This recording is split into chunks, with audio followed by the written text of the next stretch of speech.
ऋग्वेद आदि भाष्य भूमिका ग्रंथ प्रमाण्य विषय। तीर्थ क्या है, इस विषय में महर्षि स्वामी दयानंद जी बता रहे हैं। जल स्थल आदि तीर्थ नहीं है, अपितु तीर्थ तो वो हैं जिससे दुख सागर से तैरा जा सकता है। वेद शास्त्र तीर्थ हैं, आचार्य गुरु तीर्थ है, माता पिता तीर्थ हैं, यज्ञ इत्यादि श्रेष्ठ कर्म तीर्थ हैं, आदि आदि बताया था। फिर पूछा था कि जो ये जल स्थल आदि हैं वो तीर्थ क्यों नहीं है? क्योंकि वो कारण नहीं है, अर्थात साधन नहीं है, वो तो कर्म है, अर्थात कर्म कारक में सारी की सारी चीजें दिखती हैं।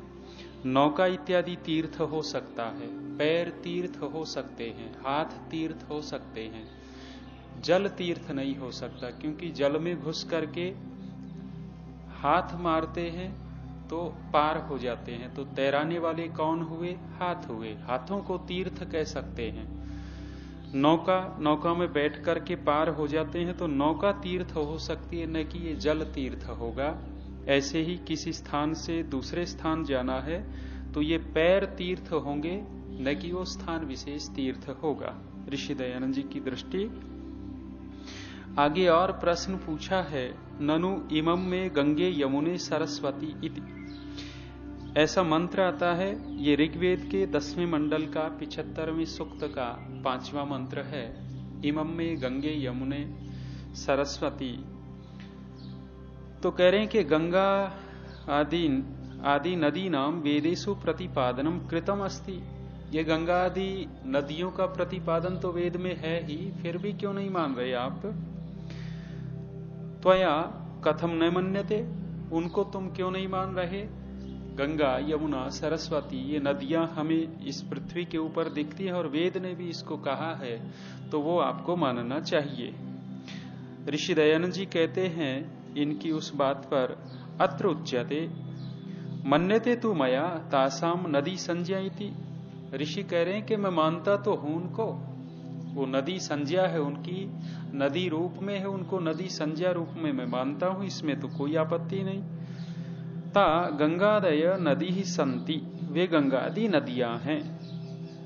ताभ्यो यथा योग्यम जल शुद्ध्यादि गुणैहि यावान उपकारो भवति तावत तासाम मन्यम करोमि। करें कि उनसे जो यथा योग्य जल शुद्ध्यादि गुणैहि, जल में प्रवेश करके स्नान आदि से वो पवित्र शुद्धि हो जाती है, उस गुण के द्वारा यावान उपकार भवति, जितना उनसे उपकार होता है, अर्थात जल से उपकार क्या क्या हो सकता है, वो सारे उपकारों को कह रहे हैं। तावान तासाम मान्यम करोमि, उनको मैं मानता हूं, उनका मान्य करता हूं। जल जो है प्यास बुझाने के काम आता है, शुद्धि के काम आता है, और दूसरे जितने भी प्रयोग हो सकते हैं जल से, उन सब के उपकारों को मैं मानता हूं। लेकिन वो जल न च पाप नाशकत्वम दुखा तारकत्वम च, लेकिन वो जल पाप का नाशक हो और दुखों से तैराने वाला हो, ऐसा मैं नहीं मानता। अर्थात गंगा में डुबकी लगा दी और डुबकी लगाने से वो पाप धुल गए अथवा दुखों से तैर जाएगा, ऐसा बिल्कुल नहीं मानते। कुतः, क्यों ऐसा नहीं मानते? जल स्थल आदि नाम तत्सामर्थ्य अभावात, उस जल और स्थल आदि में उसका सामर्थ्य है ही नहीं, सामर्थ्य का अभाव होने से, अर्थात वो जल स्थल न तो दुखों से पार कर सकता है और न पापों को नष्ट कर सकता है। इदम सामर्थ्यम तु पूर्वोक्तेषु एव तीर्थेषु गम्यते न अन्यत्र इति। करें कि ये जो सामर्थ्य है, अर्थात दुखों से छुड़ाना और पाप का जो नाश करने वाला है, वो सामर्थ्य तो पूर्वोक्त जो तीर्थ कहे हैं, अर्थात वेद आदि का, वेद शास्त्रों का पठन पाठन, उनका पढ़ना पढ़ाना, गुरु की सेवा, आचार्य के अनुकूल रहना, माता पिता की सेवा, उनसे सुशिक्षा लेना, ये तीर्थ हैं। इन तीर्थों से क्या होगा? पाप का नाश होगा और दुखों से दूर हो जाएगा। उनमें ये सामर्थ्य है, न अन्यत्र इति, और कहीं ये सामर्थ्य नहीं है। अर्थात जल स्थल आदि में वो सामर्थ्य नहीं है। अन्यच्च ईड़ा पिंगला सुषुम्ना कूर्म नाड्यादि नाम गंगादि संज्ञा अस्ति इति। करें कि और दूसरी जो बात है, इस वेद का मंत्र जो गंगा यमुना सरस्वती ये जो मंत्र दिया है, इस मंत्र में ये गंगा यमुना सरस्वती से तात्पर्य क्या है वो ऋषि बता रहे हैं। इस मंत्र का तात्पर्य जो इस धरती के ऊपर गंगा यमुना इत्यादि नदियां बह रही हैं, उन नदियों से इस मंत्र का कोई लेना देना नहीं है। यथार्थ में ये गंगा यमुना सरस्वती किसकी ओर संकेत कर रही हैं? ईड़ा पिंगला और सुषुम्ना। हमारे शरीर में अनेक प्रकार की नाड़ियां हैं।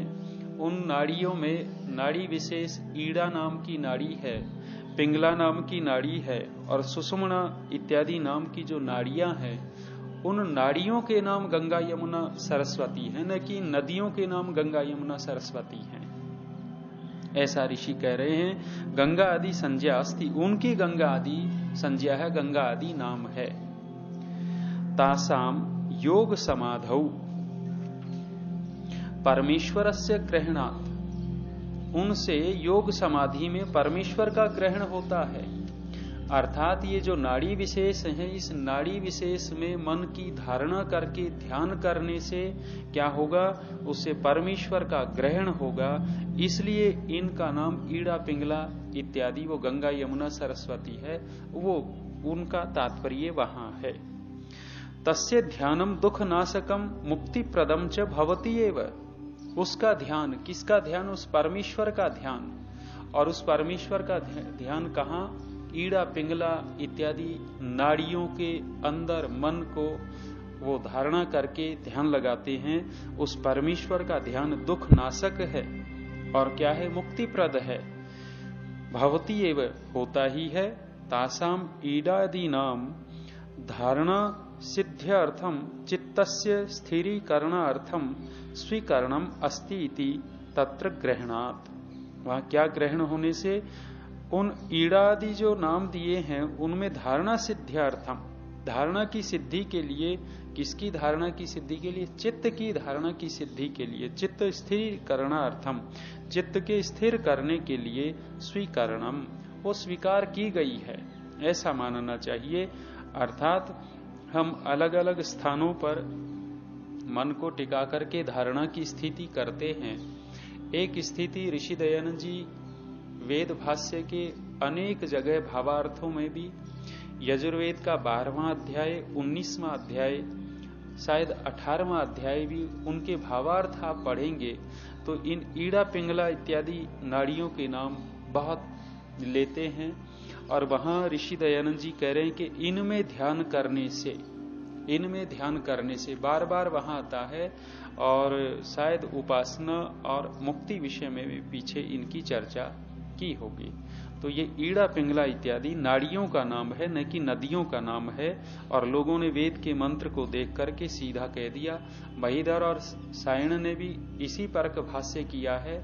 और ये विदेशी जो हुआ है मैक्स म्यूलर, उस मैक्स म्यूलर ने भी ऐसा ही भाष्य किया है। अर्थात ये कुछ शब्द देख करके वेद में इतिहास सिद्ध करने लग जाते हैं, जो कि इतिहास है नहीं। एतत् मंत्र प्रकरणे परमेश्वरस्य अनुवर्तनात्, क्यों? क्योंकि इस जो मंत्र का प्रकरण है, गंगा यमुना सरस्वती ये मंत्र आ गया, इसका पूरा प्रकरण देखते हैं तो पूरा प्रकरण किस परक है? परमेश्वर परक है। और परमेश्वर परक होने से इनसे ये नदियों के नाम नहीं लेने चाहिए, वहां नाड़ियों के नाम लेने चाहिए। तो प्रकरण वित्त होना चाहिए, न कि कुछ भी शब्द दिखे और तत्काल बोल देवे, ऐसा। आगे और कह रहे हैं कि एवं एवं इसी प्रकार सीता असीते सरिते यत्र संगथे तत्र अप्लुतासो दिवम उत्पतंती। और ये गंगा यमुना ईड़ा पिंगला जो ये दिया है, ईड़ा सीता कहा है, ईड़ा का नाम सीता और पिंगला का नाम असीता। अर्थात शुक्ल और अशुक्ल, ईड़ा शुक्ल और असीता अशुक्ल कृष्ण, वो ऋषि दयानंद जी आगे और खोलेंगे। एतेन परिशिष्ट वचनेन केचित गंगा यमुनयोः ग्रहणम कुर्वन्ति। इस परिशिष्ट वचन से कुछ लोग गंगा यमुना नदियों का ग्रहण करते हैं और क्या करते हैं, संगथे, वहां संगथे भी शब्द आया है, तो इति पदेन गंगा यमुनयोः संयोगस्य प्रयाग तीर्थम इति संज्ञा कुर्वन्ति। और कहते हैं कि जो संगथे शब्द आया है, इस गंगा यमुना का जहां संगम हुआ है उसको प्रयाग कह देते हैं और उसका तीर्थ नाम रख दिया। गंगा यमुना इलाहाबाद में मिलती हैं। तीसरी नदी भी कहते हैं मिलती थी, सरस्वती, वो लुप्त तो हो गई, पता नहीं कैसे मिलती होगी, क्योंकि इधर सागर तो इधर नजदीक पड़ता है। जो धारा सरस्वती की है वो धारा अरब सागर की तरफ जा रही है, लेकिन फिर भी वहां मिलने के कुछ लोग प्रमाण देते हैं। तो दो नदियों का तो निश्चित रूप से संगम दिखता ही है। तो ये नाड़ियां जहां मिलती हैं, ईड़ा पिंगला उन नाड़ियों के मिलने को संगथे कहा था, और इन्होंने गंगा यमुना के मिलन को वहां संगत कर दिया और उसका प्रयाग तीर्थ नाम रख दिया।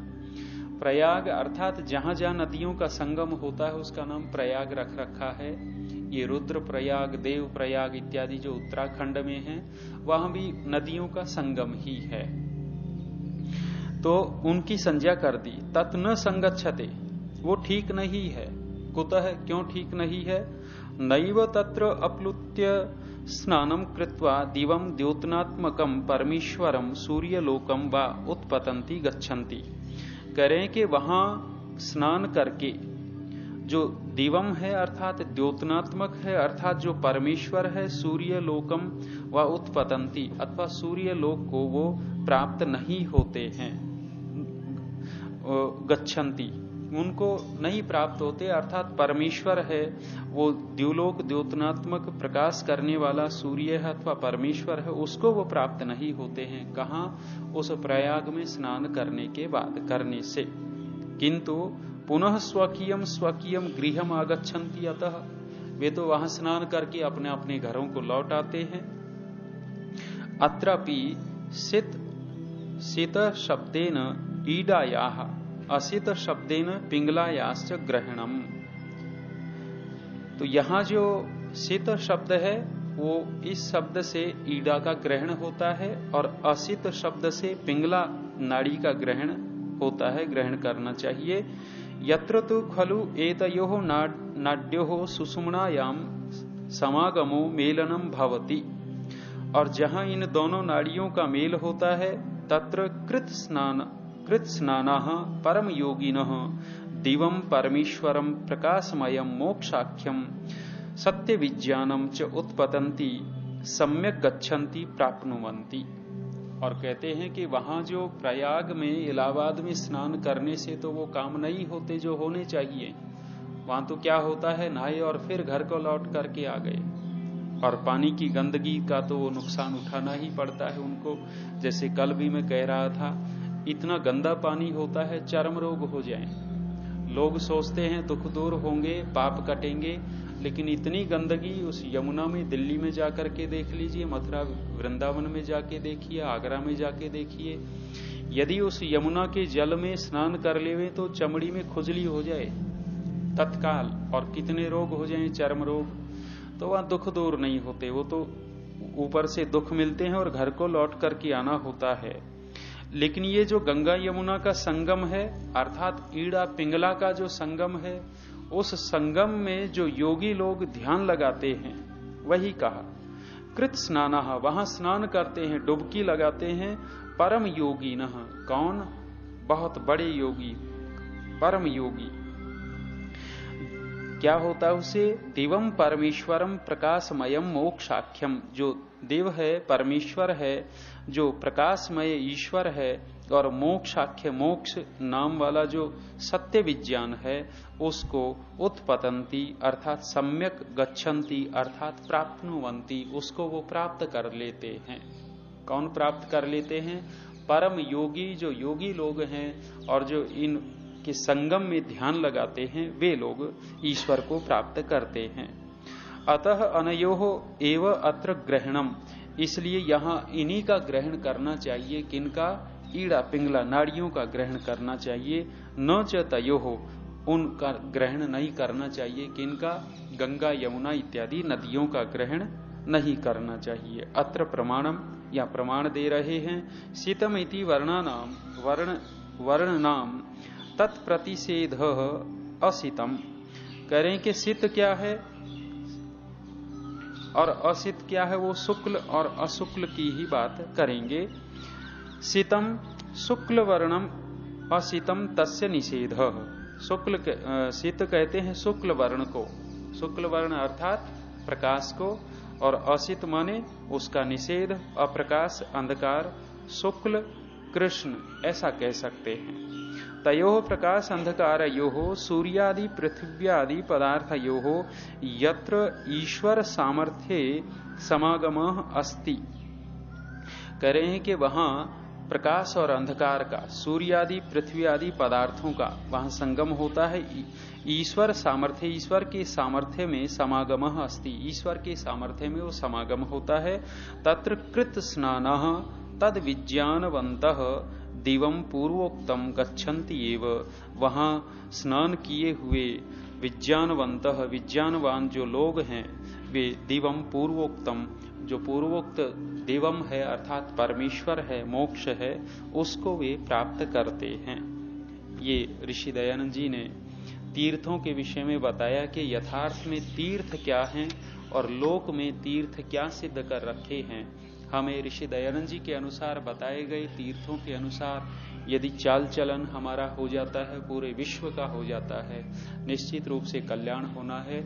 और विपरीत में तो ऐसे ही धोखे खा ही रहे हैं, गोते खा ही रहे हैं। ऋषि दयानंद जी ने ऐसों के लिए लिखा है, आंख के अंधे और गांठ के पूरे, अर्थात विवेक रूपी आंख तो फूटी हुई है और पैसा बहुत है, ऐसे ही लुटते बर्बाद करते रहते हैं। इतना ही। शांति।